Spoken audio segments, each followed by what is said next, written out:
more room in hell, my children. The dead shall walk the earth.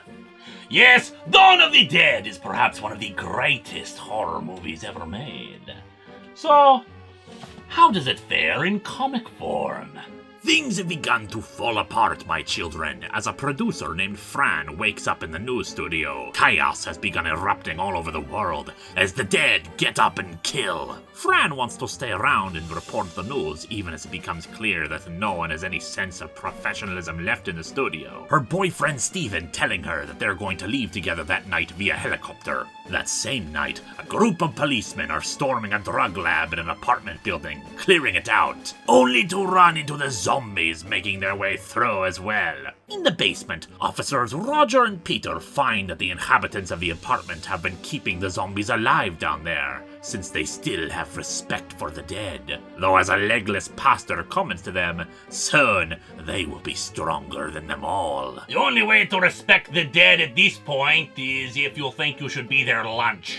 Roger and Peter meet up with Fran and Steven, the four departing in a helicopter up the coast in hope of finding some refuge from the zombies. After all, somebody has to survive all this, assuming anyone can. Eventually, the four discover an abandoned shopping mall and land on the roof. Climbing down, they discover supplies and resources that could serve them well, especially since Fran is pregnant with Steven's baby. And they devise a plan to seal off the entrances using nearby garbage trucks, then lock up the mall. After that, they'll clear away the zombies and live it up with an entire mall to themselves. The plan works, though not without casualties, as Roger ends up getting bitten twice during their efforts. They got him, my children! They got him by the ass! Thus, while they listen to a news broadcast wherein a man explains that the only way they'll make it through this is by acting unemotional, rational, and logical, Roger must be shot in the head by Peter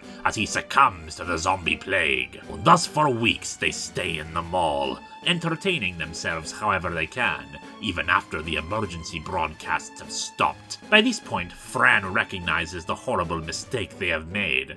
Sure, it has allowed them to live longer, but it is stagnating them, keeping them in misery in all the vapid surroundings of the mall.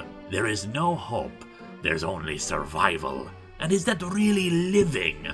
Are they really no better than the creatures who still pound at the doors? Well, it's still certainly a step up from the biker gang that comes across the mall and decides to enter it, pushing the trucks out of the way, and going on a little shopping spree of their own.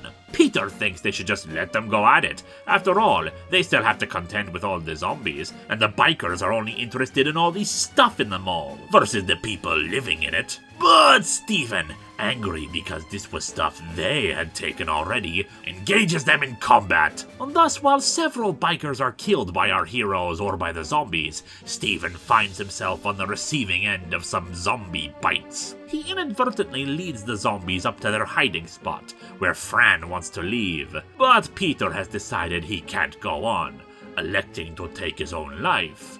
Until the last second, where he suddenly decides to shoot the zombies and escape with her, heading out into the dawn.